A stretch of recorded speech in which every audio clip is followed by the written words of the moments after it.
नमो अर्हन्ताणं नमो सिद्धाणं नमो आयरीयाणं नमो वज्झायाणं नमो लोये सव्वसाहूणम्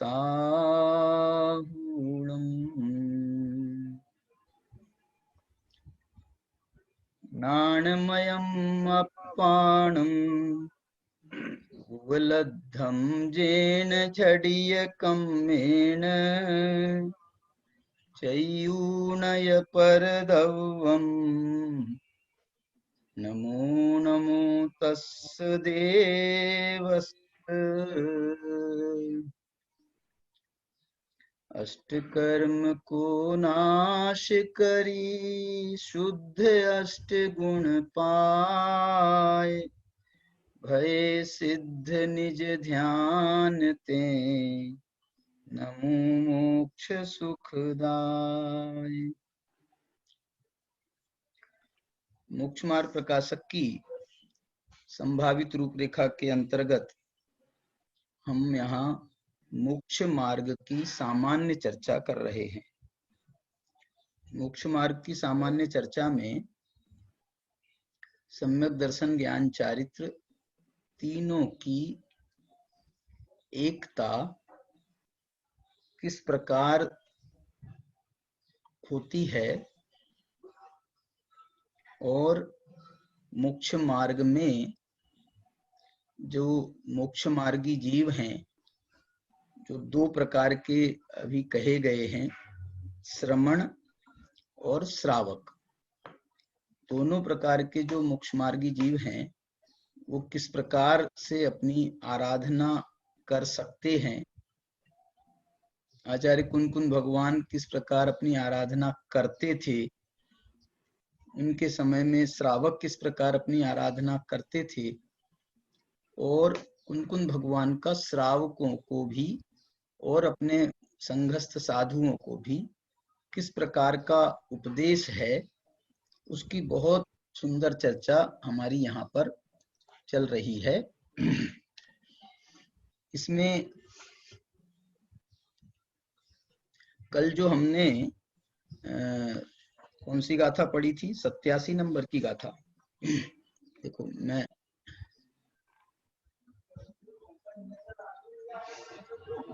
कल हमने 87 नंबर की 87 पढ़ी थी ना।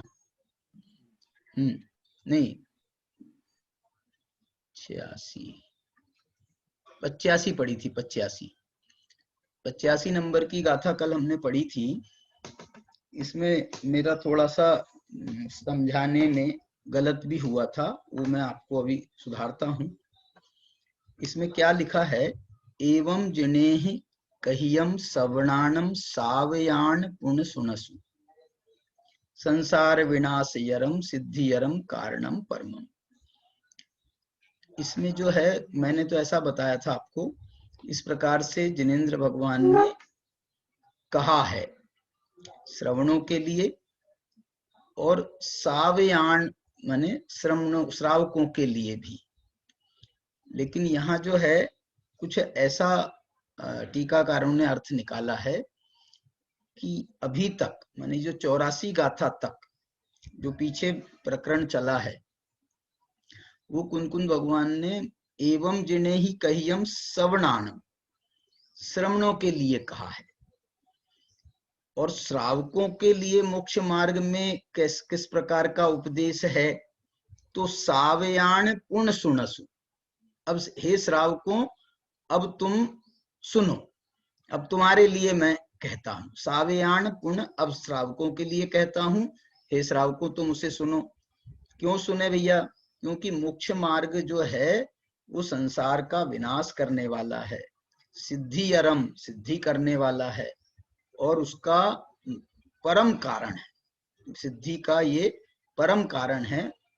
इस कारण से इस मोक्ष मार्ग का उपदेश जो है वो श्रवणों की मुख्यता से किया अभी हमने, अब श्रावकों की मुख्यता से करते हैं। देखो इसकी उत्थानिका में भी लिखा है आगे कहते हैं कि इस प्रकार मुनियों को प्रवर्तने के लिए कहा अभी तक, अब श्रावकों को प्रवर्तने के लिए कहते हैं, ऐसा जयचंद जी ने इसका अर्थ किया।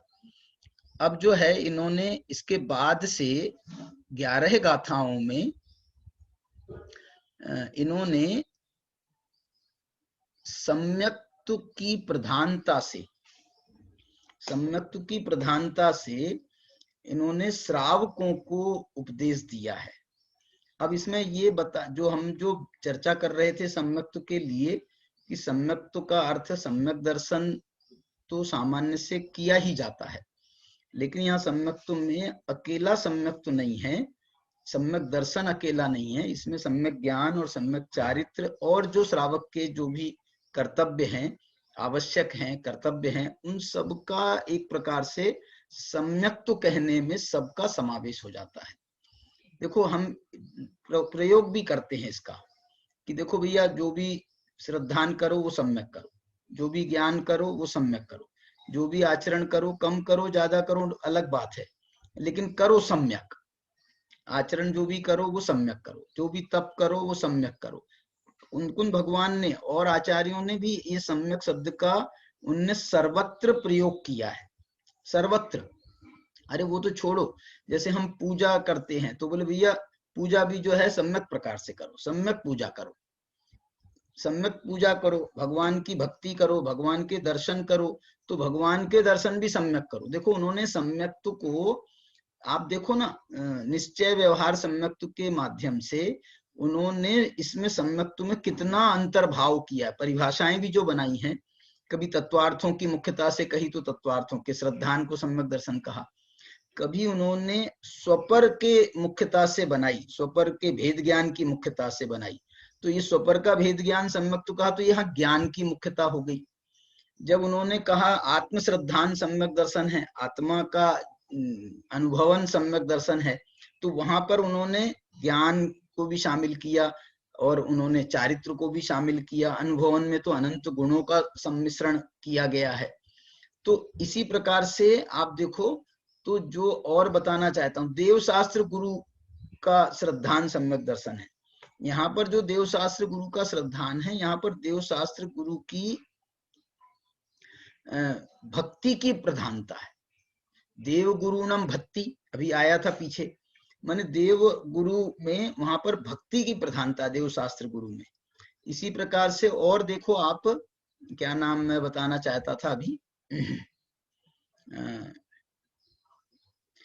जो भी क्रियाएं हैं सब जगह हमारा एकमात्र लक्ष्य होता है कि हमारी सब चर्या क्रिया व्यवहार वो सब सम्यक पने को प्राप्त हो।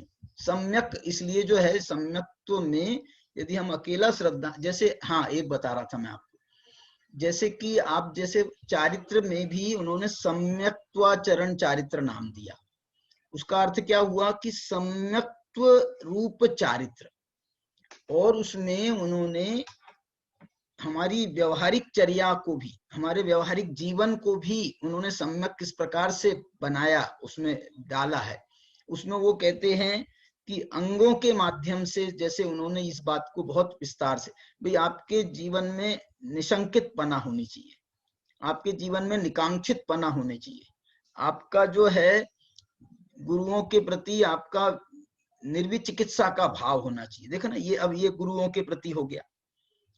अमूढ़ दृष्टि, तत्वार्थों के प्रति आपकी अमूढ़ दृष्टि होना चाहिए। आपका श्रद्धान बहुत, ये देखो इसमें श्रद्धान की मुख्यता है, श्रद्धान आपका बिल्कुल अमूढ़ होना चाहिए, माने किसी प्रकार से उसमें कोई मूढ़ता का समावेश नहीं हो।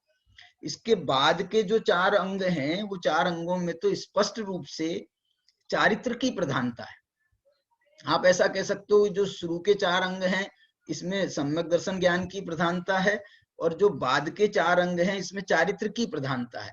उपगुहन अंग कहें हम, स्थितिकरण अंग कहें हम, वात्सल्य अंग कहें हम, प्रभावना अंग कहें हम, तो ये सब जो हैं इसमें आपको, आप एक दी सम्यक्त्व समझ के चलेंगे तो आपका जो है कहीं कोई आपको जो है दिक्कत नहीं आएगी, ऐसा समझना चाहिए। अब मैं आपको आगे की गाथाएं सुनाना चाहता हूं। मोक्ष पाहुड़ में। अब इसमें जो है इन्होंने एक सम्यक्तु का नाम ले लिया, माने उनका मोक्ष मार्ग की सारी बात आ गई। जैसे हमने 86 नंबर की गाथा पहले भी पढ़ी है, गही ऊन ये सम्मतम, ऐसे सम्यक्त को ग्रहण करके। देखो श्रावकों को क्या करना, इसकी उत्थानिका बनाई है इन्होंने। सबसे पहले अभी कहा ना श्रावकों को हम, अब श्रावकों को कहते हैं तो हे श्रावकों तुम सुनो, पूर्ण सुणसु, सुणसु शब्द है वहां पर। तो यहाँ पर जो है सबसे पहली गाथा ये लिख रहे हैं, तो जयचंद जी ने उसका अर्थ किया कि भैया श्रावकों को सबसे पहले क्या करना। तो उन्होंने कहा श्रावकों को सबसे पहले क्या करना, तो ये करना, क्या करना, गही ऊण य सम्मतम, इस सम्यक्त को ग्रहण करके, सुनिर्मलम सुरगिरीव निकंपम, कैसा सम्यक्त है, जो सुनिर्मल है, सुरगिरी के समान निष्कंप है। और ये देखो क्या बड़ी बात कर दी है, तम झाणे झाई, देखो इसको ऐसा कहना चाहते हैं। अब ध्यान कैसे, सम्यक्त का कैसे ध्यान किया जाए, आप बताओ, सम्यक्त का कैसे ध्यान किया जाए।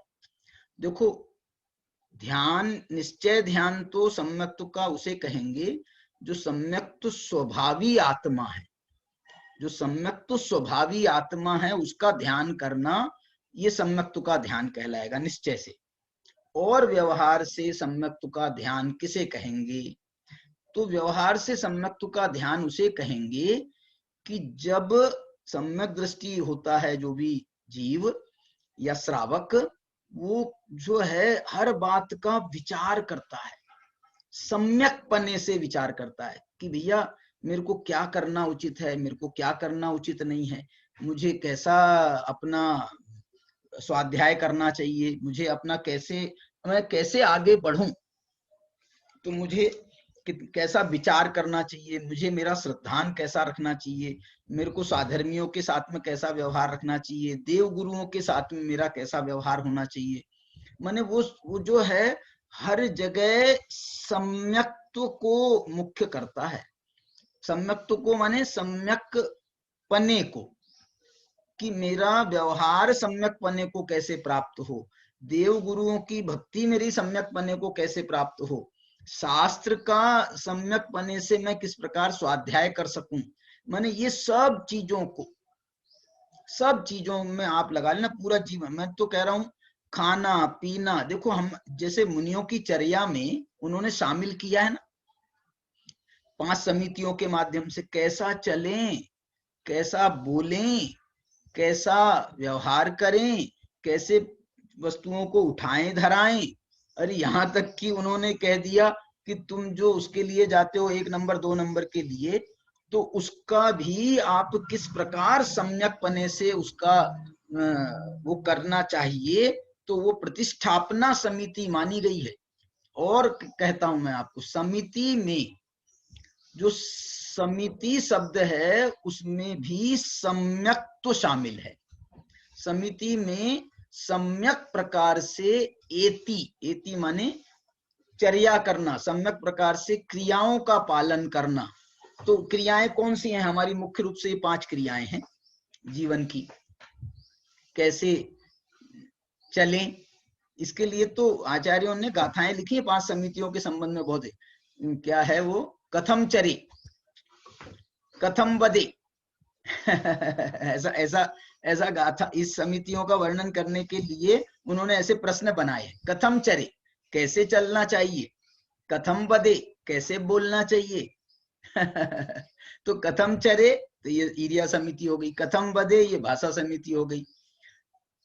और उसकी भी है ना एषणा समिति, माने कैसे खाएं, उसके लिए मेरे को प्राकृत का शब्द याद नहीं आ रहा, एषणा समिति तो है, लेकिन कथम भक्षे माने कैसे हम आहार करें, कैसे हम प्रतिष्ठापना करें, हैं? हाँ भूंगते कह सकते हैं, भूंगते हाँ, कथम भूंगते। तो ये जो है, ये सारी जो है इसे ऐसे प्रश्न खड़े किए आचार्यों ने, और उसका जो है उन्होंने उसका जवाब दिया। ऐसे जो है ये 5 समितियों के माध्यम से ये सम्यक प्रकार से, ऐसे ही आप समझ लो व्रतों में तो सब जगह आपको लगाना ही है, सम्यक चारित्र शब्द प्रयोग कर दिया है उसके साथ में, तो वो जो है सम्यक तो वहां चारित्र का सम्यक्त्वपना वो ग्रहण किया जाएगा। देखो, सम्यक चारित्र का दो अर्थ से सम्यक चारित्र को समझना चाहिए। दो अर्थ से कैसे? एक तो सम्यक दर्शन के साथ चारित्र, उसका नाम सम्यक चारित्र। दूसरा जो है, ये चारित्र किस प्रकार सम्यक हो, किस प्रकार सही हो, सही चारित्र हो, सही दिशा में चारित्र हो, सही उसका जो है वर्तन हो सही प्रकार से, हमको इस पर भी विचार करना चाहिए। हम यदि तत्वार्थ श्रद्धान का नाम सम्यक दर्शन, सम्यक्त्व में हम तत्वार्थ श्रद्धान करेंगे, तो वो बोले भैया मैं तत्वार्थ श्रद्धान कर लिया है, अब इसका चारित्र जो है वह सम्यक दर्शन के साथ में चारित्र है। उस तत्वार्थ श्रद्धान तो तेरा चौथे गुण स्थान में हो गया था। चारित्र जो है वहां भी सम्यक चारित्र हुआ, सम्यक्त्वाचरण चारित्र। लेकिन अब जो हम चारित्र कह रहे हैं, इसमें जो सम्यकपना है, तो वो तत्वार्थ श्रद्धान के से कुछ अलग भी तो है ना, कुछ एक्स्ट्रा भी तो है। जब एक्स्ट्रा कार्य हो रहा है तो उसका एक्स्ट्रा एफर्ट भी तो होते हैं। इसलिए उन्होंने उस सम्यक्त्व में भी जो है वो सम्यक पने का नाम उसमें डाला है। और वो सम्यक पना मालूम कैसे डाला है उन्होंने? सम्यक प्रकार से व्रतों के माध्यम से, सम्यक प्रकार से समितियों के माध्यम से, सम्यक प्रकार से गुप्तियों के माध्यम से, या और हम तत्वार सूत्र की शैली में कहें तो गुप्ति, समिति, धर्म, अनुप्रेक्षा, परिसयजय, चारित्र, इन सब के माध्यम से वो चारित्र सम्यक होता है।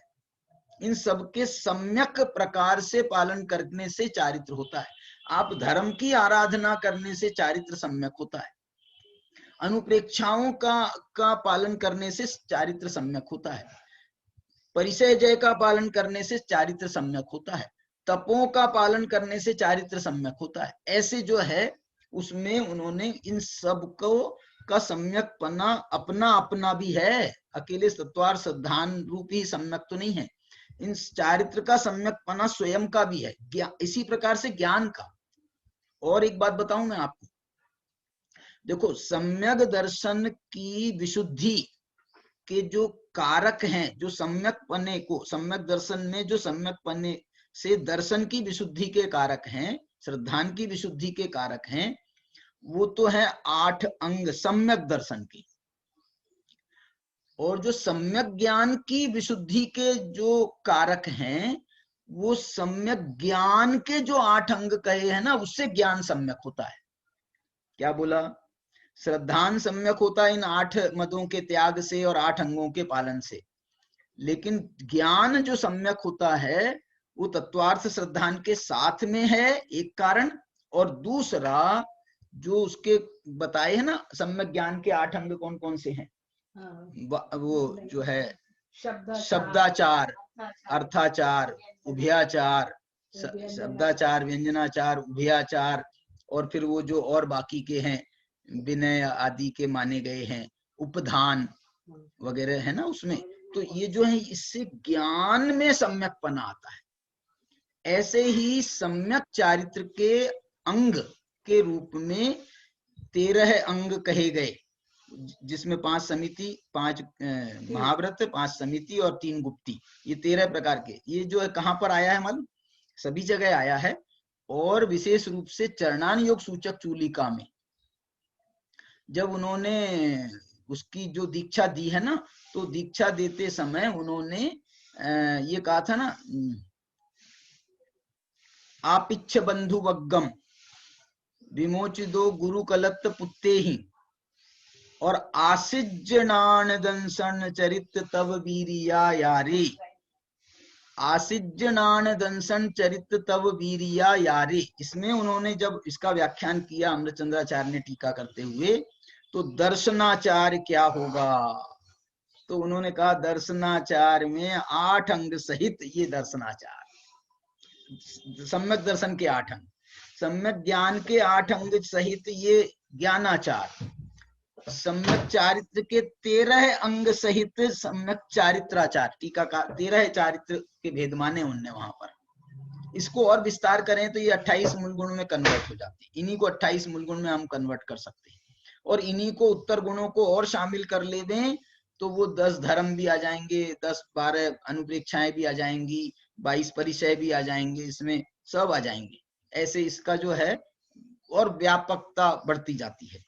तो इन सब से देखो चारित्र में निर्मलता आती है, और वो चारित्र की सम्यकपना भी और निर्मलता भी, और उसके लिए कुंद स्वामी ने वो 35 नंबर की गाथा से 31 नंबर की गाथा से, ये अभी ये समझ लो यहाँ पर 80 नंबर की गाथा तक, कौन सी अपन ने पढ़ी ना अभी, 80 नहीं 86 नंबर की गाथा तक, 85-86 नंबर की गाथा तक उनने जो है ये 85 नंबर की गाथा तक के उन्होंने चारित्र का सम्यकपना कैसे होता है उसको उन्होंने गर्भित किया है।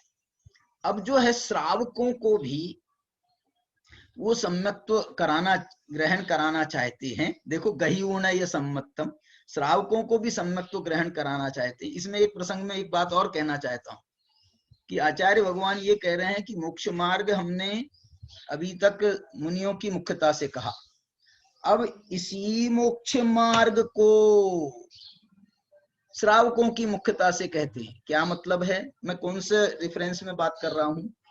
अभी कुछ व्याख्या करने वाले ऐसा व्याख्या करने लगे हैं कि श्रावकों को तो मोक्ष मार्ग होता नहीं है, मोक्ष मार्ग तो जो है वो मुनियों को ही होता है, सम्यक दर्शन ज्ञान चारित्र की एकता होकर के वो उनको ही होता है। क्यों भैया, क्यों नहीं होता है श्रावकों को? बोले श्रावकों को जो है ना अभी सम्यक दर्शन सम्यक ज्ञान तो है लेकिन चारित्र नहीं है।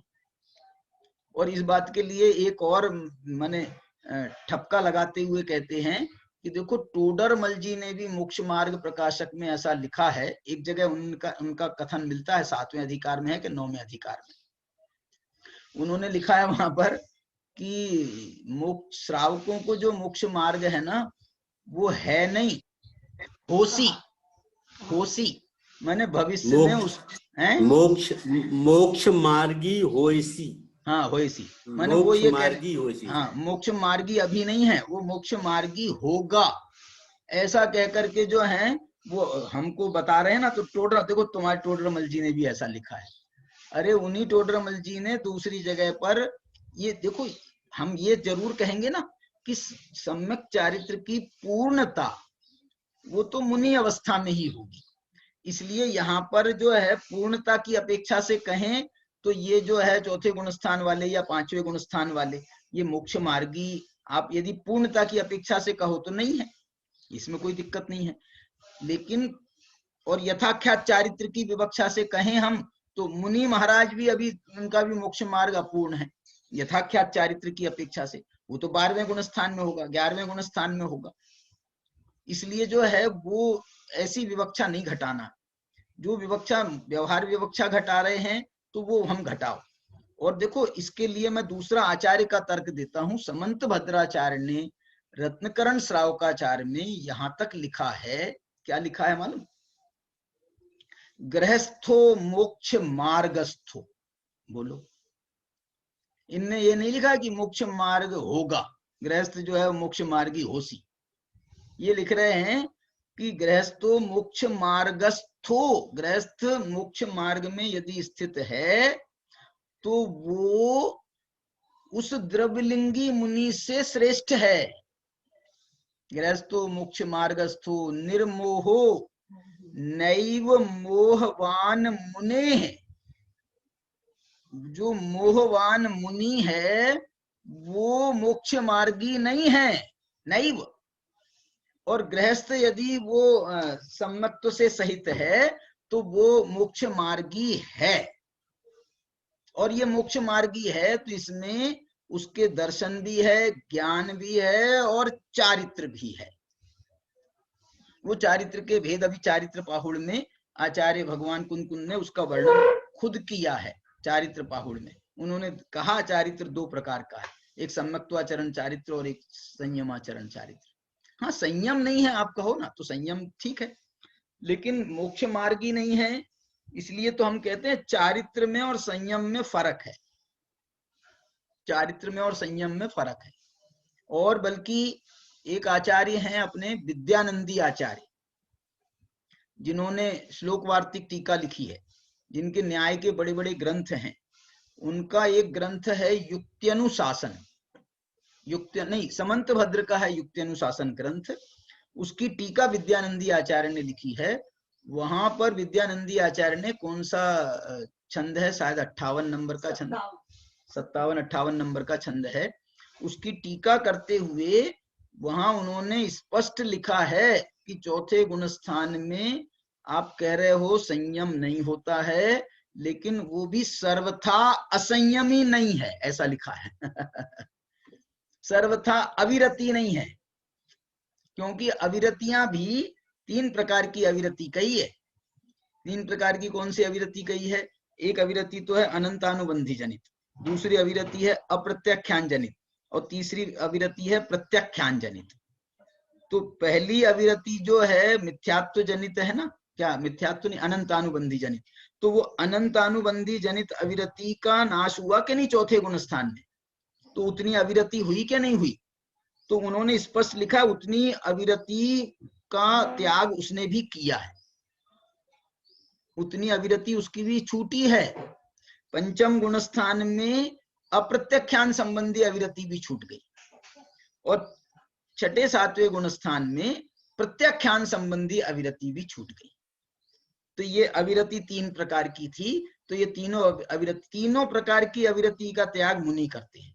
2 प्रकार की अविरति का त्याग श्रावक पंचम गुण स्थान वर्ती करता है, और 1 प्रकार की अविरति का त्याग चतुर्थ गुण स्थान वर्ती सम्यक दृष्टि भी करता है। ऐसे जो हैं इनके विवक्षाएं हमको समझना पड़ेगा। इसलिए मैं ये कहना, जो झाणे झाई जई का कहा ना, तो इसमें वो श्रावक को ये कह रहे हैं कि हे श्रावक, तू श्रावक है ना। देखो, श्रावक को मोक्ष मार्गी क्यों कहा जाता है?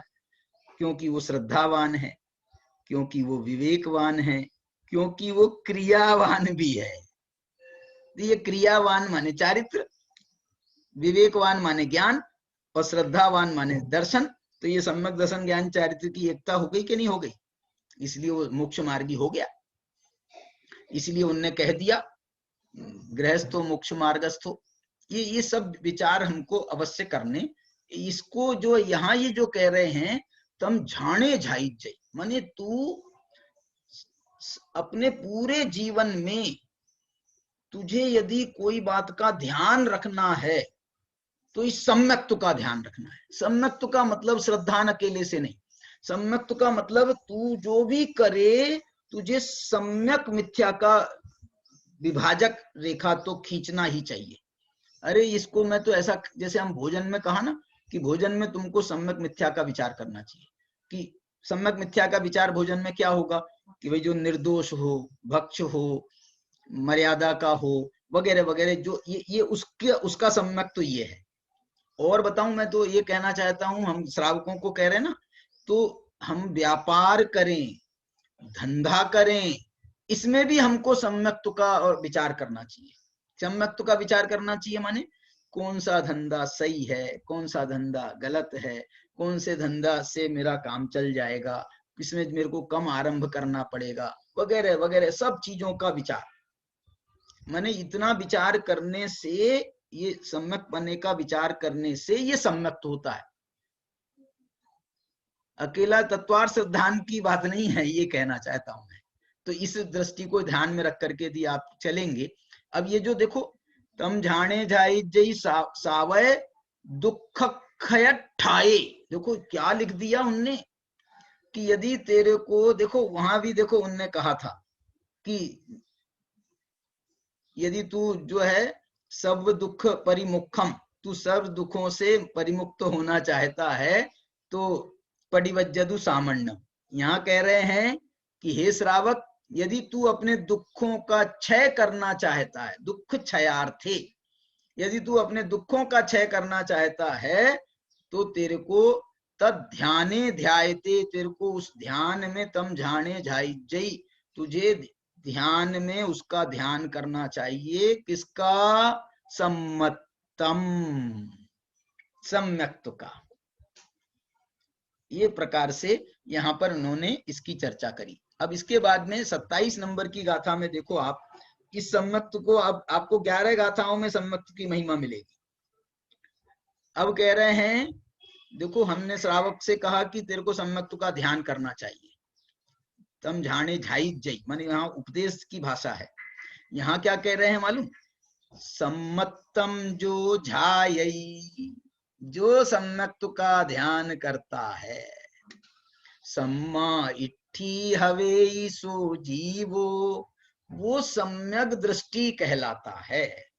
ये सम्यक दृष्टि उसका जो नाम है, इसमें सम्यक दर्शन की मुख्यता है, लेकिन ये इसमें सम्यक्त्व है।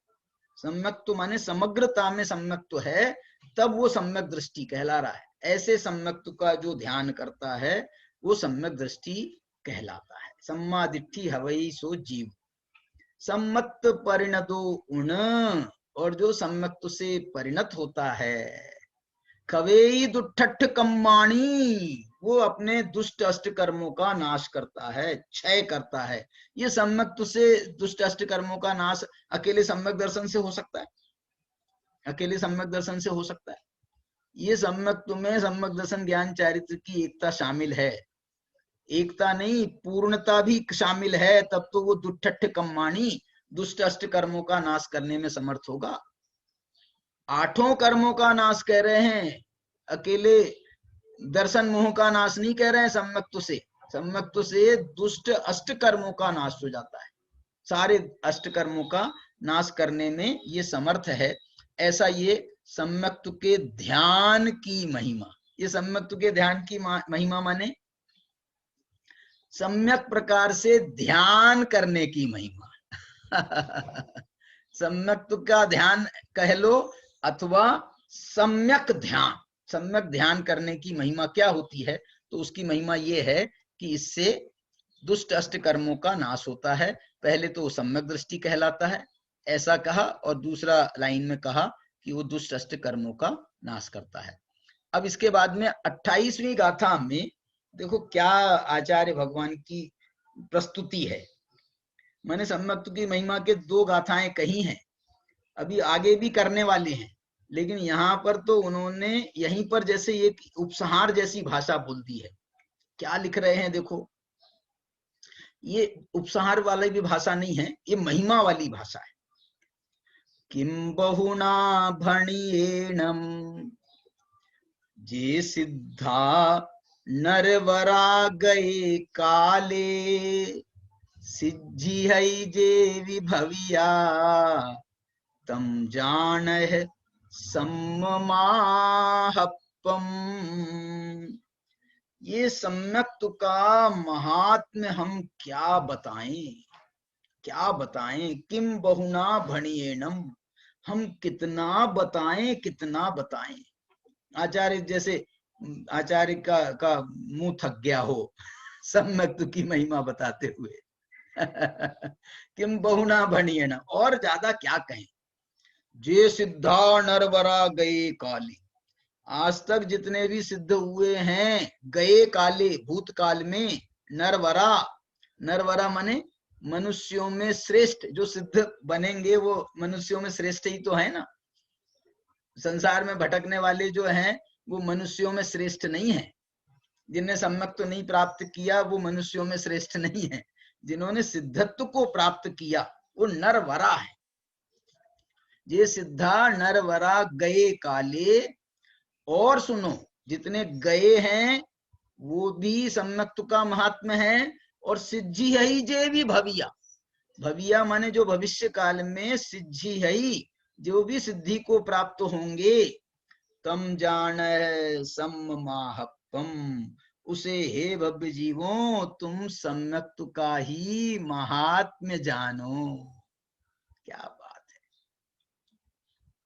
इसका ये गाथा का शायद कुन-कुन शतक में भी है ना ये गाथा,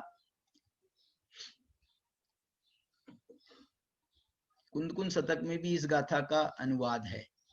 देखो इसमें दोनों गाथाएं, दोनों। हाँ ये देखो इसका दोनों हिंदी नीचे दिया है, वो पढ़ता हूं मैं हिंदी। हाँ हाँ। वे धन्य हैं सुकृतार्थ हैं वे, शूर नर पंडित वही, दुस्वप्न में सम्यक को जिनने मलिन किया नहीं। ये तो आगे वाली गाथा है, अभी आगे आने वाली है प्राकृतिक गाथा, अपन ने पढ़ी नहीं है। इसके ऊपर जो अभी पढ़ी है वो ये है, मुक्ति गए या जाएंगे, महात्म्य है सम्यक्त्व का, यह जान लो हे भव्य जन, इससे अधिक अब कहें क्या। देखो ये जो 88 नंबर की गाथा है ना, इसका जो आपने हिंदी अभी सुनी ना, इससे बढ़िया प्राकृत है। आपको ये हिंदी समझ में जल्दी आएगी ये अलग बात है, लेकिन प्राकृत का जो भाव है, आहा किम बहुना भणियेन। आप हिंदी देखो और उस गाथा का प्राकृत मैं सुना रहा हूं। किम भणिया बहुएनय, जे सिद्धा नरवरा गए काले, सिद्धि है जे विभविया, तम जान है सम्माहपम, उसे तुम सम्यक्त्व का महात्म्य जानो। लेकिन इसके बाद की जो दूसरी गाथा है ना, वे धन्य हैं सुकृतार्थ हैं, ये बहुत प्यारा अनुवाद है।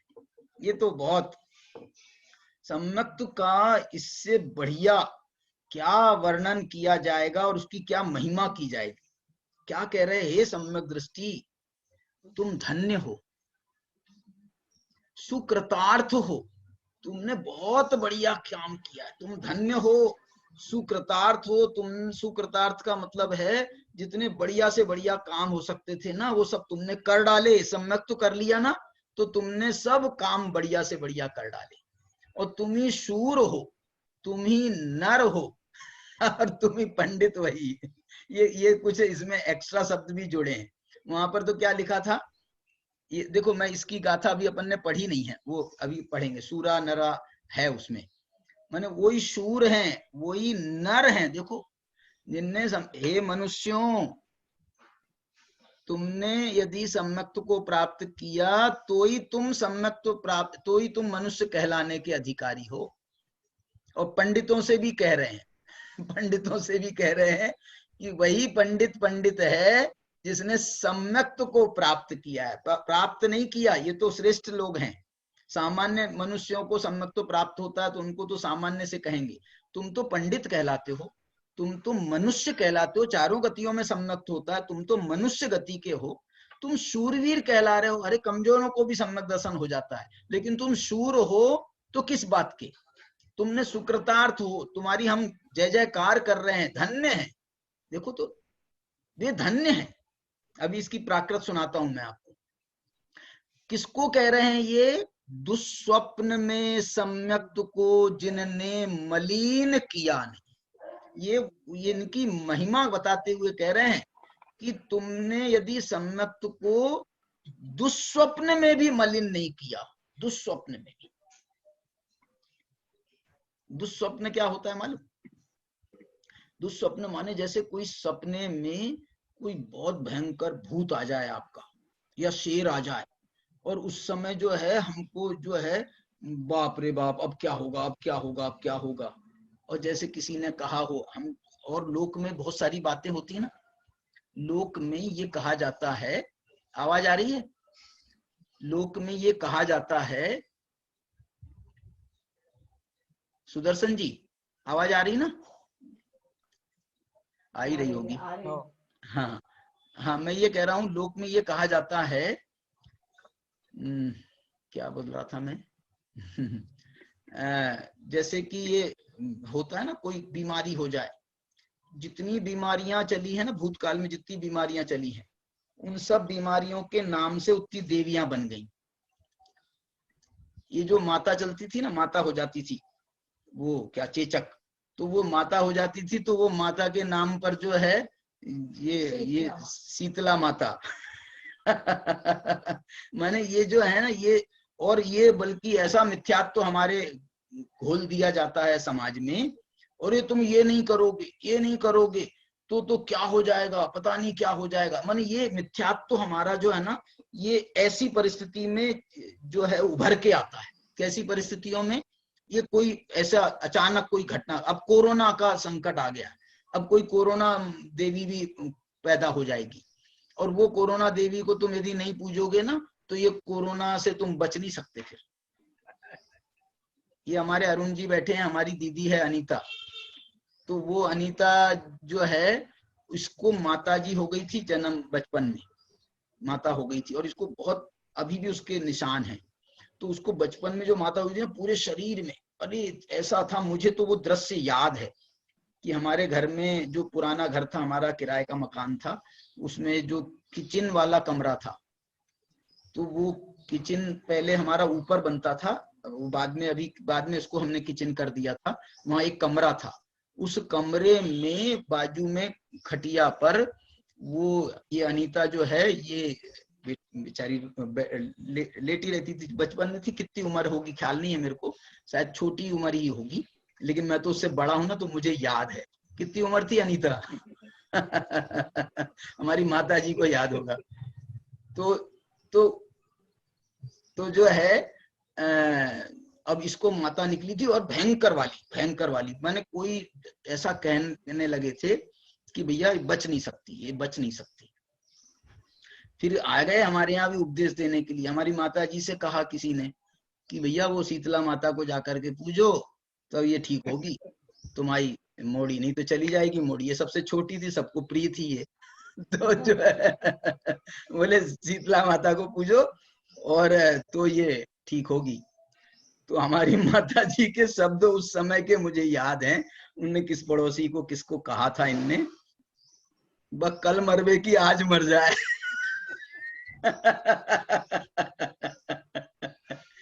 मैंने ये तो मैं शायद नमक मिर्ची लगा के बात कर रहा हूँ, लेकिन हो सकता है उनने ये कहा नहीं, मर जाए तो मर जाए, लेकिन मैं तो शीतला माता को पूजूंगी नहीं, किसी कीमत पर पूजूंगी नहीं।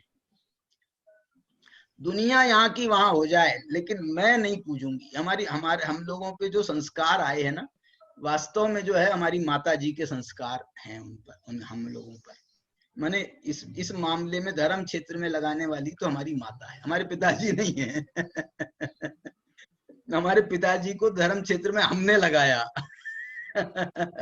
हमने लगाया माने हम जयपुर चले गए, उनको उसके बाद में फिर इसकी थोड़ी रुचि पैदा हुई, बाद में पैदा हुई, पहले नहीं हुई उनको थी। लेकिन माता जी को तो हमारे बहुत अच्छे संस्कार थे, और हमारे मामा पक्ष से बहुत अच्छे थे, तो उसके कारण से सोनगढ़ जाना आना सब बहुत अच्छा, मतलब वो वातावरण था उस सब प्रकार का।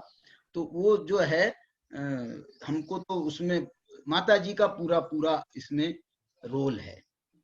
तो उनकी जो दृढ़ता थी, दृढ़ता माने ये उस समय की बात है, ये लगभग सन 70 के आसपास की बात होगी, सन 70 के आसपास की बात, मेरी 10-11 साल की उम्र होगी, 70 की हो या 72 की हो, ये उस समय की बात है।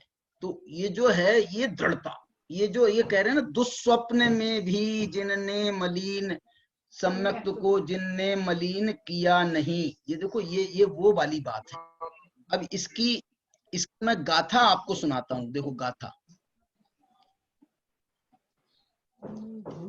89 नंबर की गाथा है, देखो क्या बढ़िया गाथा है।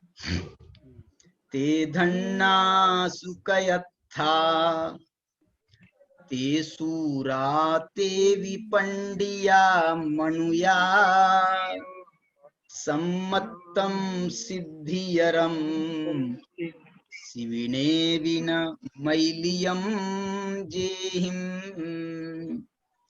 देखो इसमें ये जो इसमें मूल गाथा में शब्द है शिविने, स्वप्न में भी जिनने मलिन किया नहीं। हमारे डॉक्टर साहब ने एक कदम आगे बढ़ाया, उन्होंने स्वप्न की जगह दुस्वप्न डाल दिया। माने स्वप्न में भी जिनने मलिन नहीं किया, वो कह रहे हैं स्वप्न तो छोड़ो, दुस्वप्न में भी जिनने अपने सम्यक्त को मलिन नहीं किया है, वो कौन है, क्या है ये जो ऐसे प्राणी जो हैं, इस धरती पे मिलते हैं क्या भैया? ऐसे जिनने स्वप्न में भी अपने सम्यक्त को मलिन नहीं किया है, ऐसे प्राणी इस धरती पे मिलते हैं क्या? अरे मिलते क्या नहीं है, वही पंडित हैं, वही सूर हैं, वही मनुष्य हैं, मनुया, वे ही मनुष्य हैं, कैसे नहीं मिलते हैं?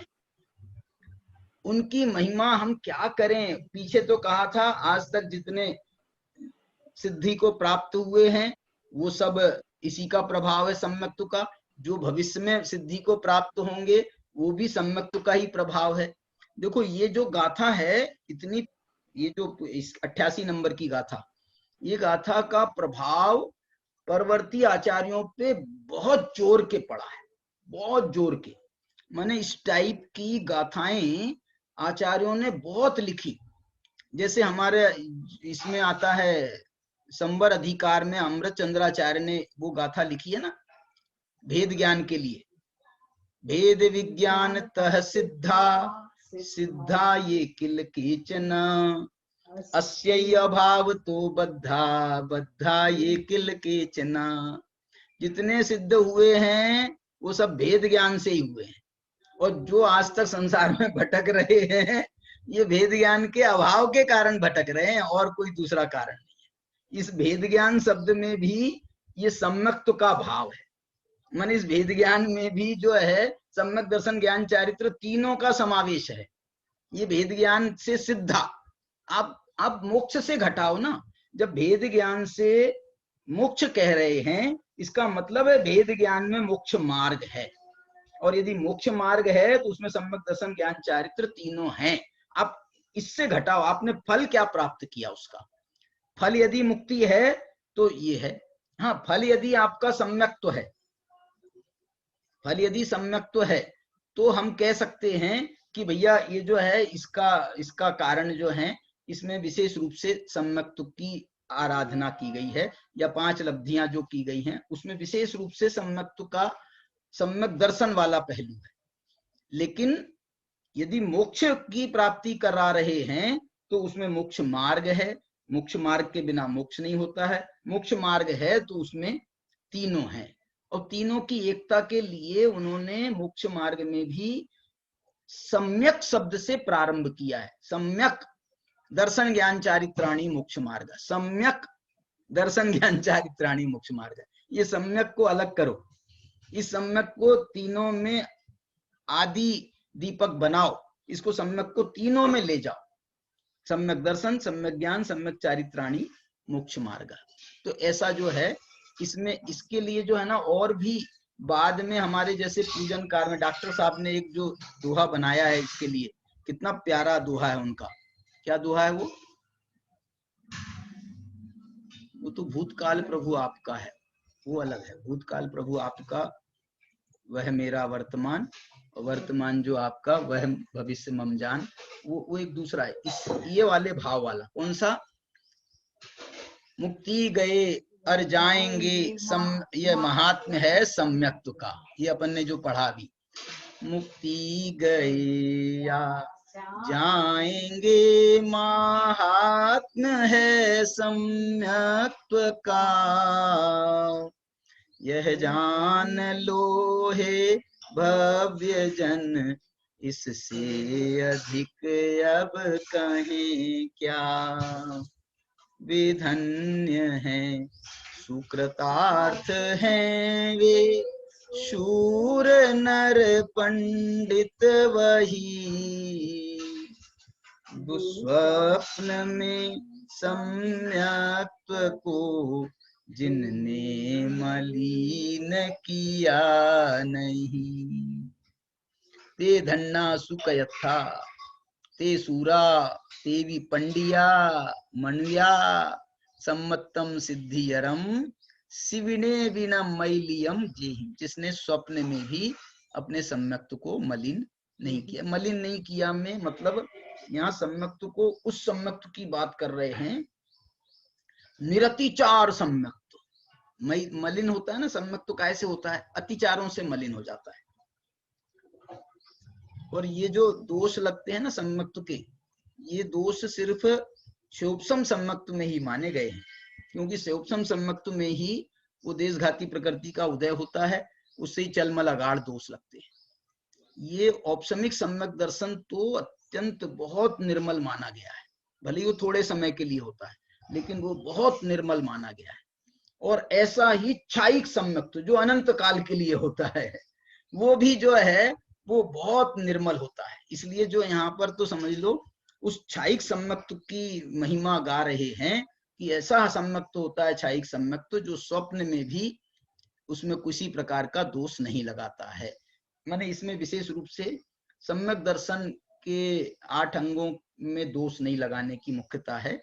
लेकिन यदि हम सम्यक ज्ञान पर जाएंगे, सम्यक चारित्र पे जाएंगे, तो उसके जो दोष हैं वो ज्ञान संबंधी हैं, उसके दोष चारित्र संबंधी हैं, तो उसके अतिचार तो चारित्र मोह के उदय से लग भी सकते हैं। चारित्र के जो दोष हैं वो लग सकते हैं।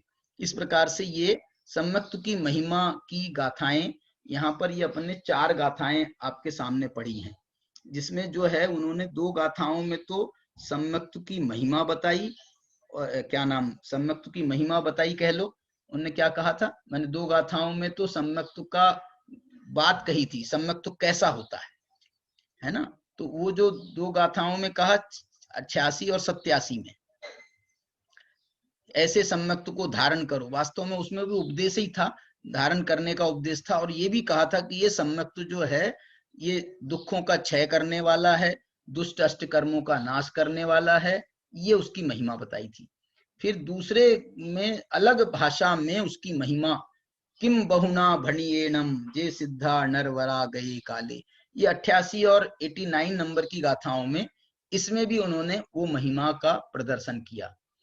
अब जो है ये सम्यक्त्व कैसा होता है, तो अब इसमें जो है ना, इस सम्यक्त्व में श्रद्धान, इस सम्यक्त्व में ज्ञान, इस सम्यक्त्व में चारित्र, तो उसकी दृष्टि से यहाँ पर अब ये पूछा जा रहा है कि वो सम्यक्त्व में कैसा श्रद्धान होता है, क्योंकि श्रद्धान भी शामिल है उसमें। तो वो कह रहे हैं श्रद्धान कैसा होता है सम्यक्त्व में, तो ये गाथा में उसका समझ लो एक प्रकार से जो अपन देव शास्त्र गुरु का श्रद्धान, जिसको अपन अपनी सामान्य भाषा में कहा जाता है, इसके लिए आपको ध्यान होगा, इसके लिए दूसरा भी एक शब्द है, देव शास्त्र गुरु। दूसरा शब्द क्या है, देव गुरु और धर्म। लेकिन ये जो गाथा मैं बताना चाह रहा हूं ना 90 नंबर की, इसमें एक तीसरी जोड़ी बनाई है। इसमें धर्म, देव और प्रवचन, इसकी 3 की जोड़ी बनाई है। अब इसमें आप प्रवचन में गुरु को शामिल कर लो अथवा प्रवचन में शास्त्र को शामिल कर लो, क्योंकि गुरुओं के वचन का नाम प्रवचन है। निगंथे पवयणे, और जो उनके ही जो वचन बोले वो प्रवचन है, और जो उन्हीं को जो लिपिबद्ध कर दिया है तो वो शास्त्र हो गए। इसलिए जो है ना देव शास्त्र गुरु जो है वो भी इसमें शामिल हो जाता है। लेकिन इसमें जो है धर्म को विशेष रूप से स्थान दिया गया है। देखो मैं गाथा पढ़ रहा हूं आपके सामने। हिंसा रहिए धम में 18 दोष वज्जिए देवे निगंथे पव्वयणे सद्दहनम होई सम्मतम। अब देखो एक और बात समझने की है, यहाँ पर श्रद्धान को सम्यक्त्व तो कहा, लेकिन तत्वार्थ के श्रद्धान को नहीं। इन्होंने जो यहाँ पर सम्यक्त्व श्रद्धान को सम्यक्त्व कहा है, तो किसका श्रद्धान, बोले धर्म का, देव का और प्रवचन का, अथवा आप ये कह लो निगंथे, इसमें निगंथ में गुरु का, पवयणे में शास्त्र का, और 18 दोष वज्जिए देवे में देव का, और हिंसा रहिए धम में, ये अलग है। माने आप समझ लो इसमें 4 लिए हैं, 3 नहीं लिए, 3 रत्नत्रय नहीं लिए, देव शास्त्र गुरु 3 नहीं लिए, इन्होंने देव शास्त्र गुरु और धर्म, ऐसे 4 के श्रद्धान को सम्यक्त्व कहा है। इसमें जो है ना हिंदी में तो उन्होंने निर्ग्रंथ प्रवचन सीधा कर दिया, हम तो कह रहे हैं निगंथे करो ना एक अलग से, और उसमें वो भी लगी है, माने विभक्ति भी अलग लगी है। लेकिन उन्होंने सभी जगह पर क्या किया था, विशेषण बनाए थे। धर्म कैसा, हिंसा रहित धर्म। देव कैसे? 18 दोष वर्जिए, 18 प्रकार के दोषों से रहित जो हैं वो देव हैं। और प्रवचन कैसा? तो इसमें उन्होंने ले दिया निग्रंथे प्रवचने, मैंने निर्ग्रंथ के जो प्रवचन हो वो ही प्रवचन है। उसके लिए प्रवचन का अर्थ तो इन्होंने कर दिया सीधा। देखो, निर्ग्रंथ प्रवचन अर्थात मोक्ष का मार्ग तथा गुरु, इनमें श्रद्धान होने पर सम्मत होता है। अब देखो गुरु कहां से निकाला उन्होंने? निर्ग्रंथ तो उन्होंने प्रवचन के साथ में जोड़ दिया था, तो फिर इसको गुरु में, निर्ग्रंथ को दोनों जगह लगाया उन्होंने, निर्ग्रंथ को गुरु प्रवचन में भी और निर्ग्रंथ को गुरु में भी। तो ऐसे करके इन्होंने इसको इससे इसका श्रद्धान करने से सम्यक तो होता है। हिंसा रहित धर्म, इसकी भी बहुत गाथाएं बनी है।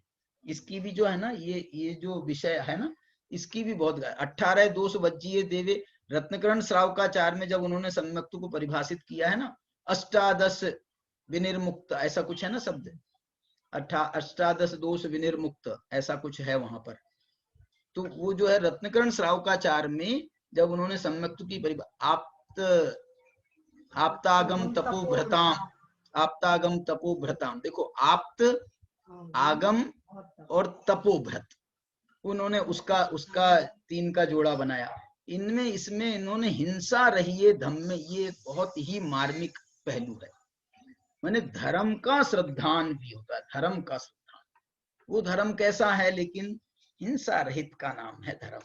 अब इसमें आप ये भी देख सकते हो कि देखो इसमें हिंसा रहित धर्म में चारित्र का समावेश है, इसमें चारित्र का समावेश है। निगंथे पवयणे में ज्ञान का समावेश है, और 18 प्रकार के दोषों से रहित इसमें उन्होंने ये दर्शन का समावेश किया है। दर्शन का समावेश क्यों? क्योंकि दर्शनम देव देवस्य दर्शनम पाप नाशनम, वो देव का दर्शन जो है उसमें मुख्यता मानी गई है। दर्शन में देव का दर्शन, गुरु का जो है दर्शन मुख्य नहीं माना, गुरु का प्रवचन। और धर्म का में जो है वो हिंसा रहित धर्म, अहिंसा धर्म, उसको जो है वो श्रद्धान का विषय बन रहा है। तो ये जो श्रद्धान के विषय में भी उन्होंने देव गुरु धर्म को डाला है, और देव गुरु धर्म में एक प्रकार से सम्यक दर्शन ज्ञान चारित्र को डाला है। इसके लिए तो मैं आपको वो दादा का एक दोहा सुना सकता हूँ। कौन सा है वो? देव उन्होंने श्रद्धान में उन्होंने देव को दर्शन दाता देव हैं। देखो, दर्शन दाता देव हैं, दर्शन देने वाले देवों को माना, दर्शन दाता देव हैं। आगम सम्यक ज्ञान, और देखो निगंथे पवयणे, आगम जो है वो ज्ञान के स्थान पर है, और आगम सम्यक ज्ञान और गुरु चारित्र की खान है। ये चारित्र माने हिंसा रहित धर्म, गुरु चारित्र की खान है। मैं बंदू धर ध्यान, मैं इनको ध्यान से इनकी वंदना करता हूं। तो ये जो व्याख्यान सद्धहनम होई सम्मतम ये जो कहा है, इसमें भी उन्होंने सम्यक दर्शन ज्ञान चारित्र तीनों का समावेश किया, ये कहना चाहता था। तो इस प्रकार से जो है ये 5 गाथाएं अपनी इसके संबंध में हुई हैं। अभी इसमें और 6 गाथाओं में सम्यक्त की महिमा करने वाले हैं। अब इसकी सम्यक्त की महिमा में आप देखना, इसमें अब चारित्र की महिमा भी आएगी, चारित्र की महिमा भी आएगी, यथाजात रूप की महिमा आएगी, संयम की महिमा आएगी, त्याग की महिमा आएगी। तो ये सारा विषय जो है सम्यक्त में वो इनका भी अंतर्भाव कर रहे हैं। इसकी चर्चा अपन अब आगे करेंगे, अभी का समय यहाँ पर पूरा हुआ है। तो आज के लिए ध्यान का सूत्र बताओ, नरेश जी हैं क्या?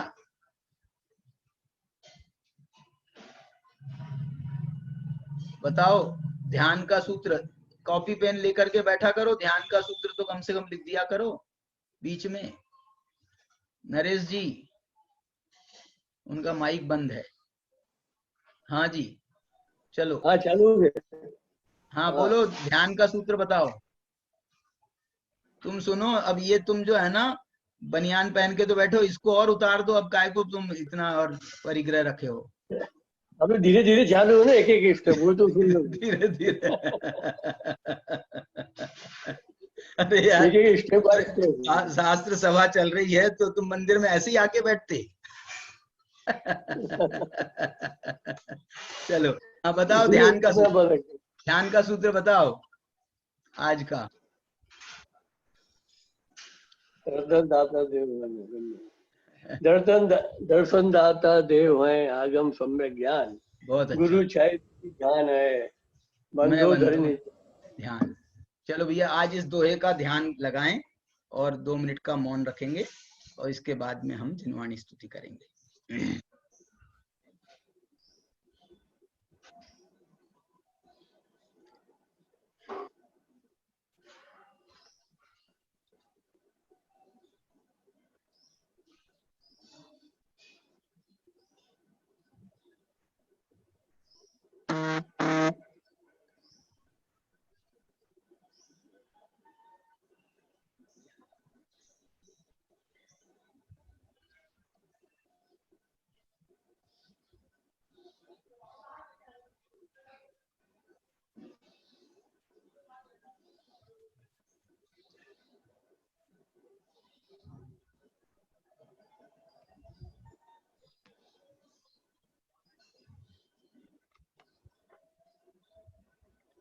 हाँ, जिनवाणी स्तुति शुरू करते हैं अपन। ये अपनी जिनवाणी मैंने इसमें निकाल ली है जिनवाणी।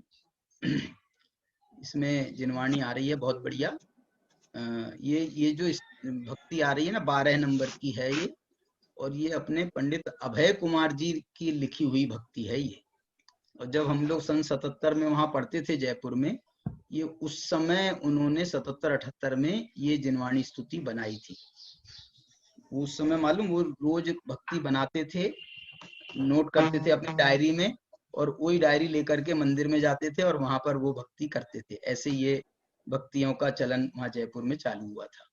देखिए, धन्य धन्य जिनवाणी माता, धन्य धन्य जिनवाणी माता, धन्य धन्य जिनवाणी माता, शरण तुम्हारी आए। परमागम का मंथन करके शिवपुर पथ पर धाये। माता दर्शन तेरा रे, भविक को आनंद देता है। हमारी नैया खेता है। वस्तु कथंचित नित्य अनित्य अनेकांतमय शोभे, पर द्रव्यों से भिन्न सर्वथा स्वचतुष्टयमय शोभे। ऐसी वस्तु समझने से चतुर्गति फेरा कटता है। जगत का फेरा मिटता है। धन्य धन्य जिनवाणी माता, शरण तुम्हारी आए। परमागम का मंथन करके शिवपुर पथ पर धाये। माता दर्शन तेरा रे, भविक को आनंद देता है। हमारी नैया खेता है। एक छंद अपन और पढ़ते हैं और बाकी के 2 छंद कल पढ़ेंगे। हाँ, नय निश्चय व्यवहार निरूपण, मोक्ष मार्ग का करती। वीतरागता ही मुक्ति पथ, शुभ व्यवहार उचरती। नय निश्चय व्यवहार निरूपण, मोक्ष मार्ग का करती। वीतरागता ही मुक्ति पथ, शुभ व्यवहार उचरती माता, तेरी सेवा से मुक्ति का मार्ग खुलता है। चतुर गति फेरा मिटता है, महामिथ्यात्म धुलता है। धन्य धन्य जिन वाणी माता, शरण तुम्हारी आए। परमागम का मंथन करके शिवपुर पथ पर धाये। चलिए, आज नरेश जी आपके एम्प्रेस मॉल के दर्शन करने गए थे हम मंदिर के। कब, कितने बजे आए? सुबह सुबह आए थे 6:30-7 बजे। अच्छा, रोका नहीं क्या आज? नहीं, आज तो उसने सैल्यूट मारा था। चलो ठीक है।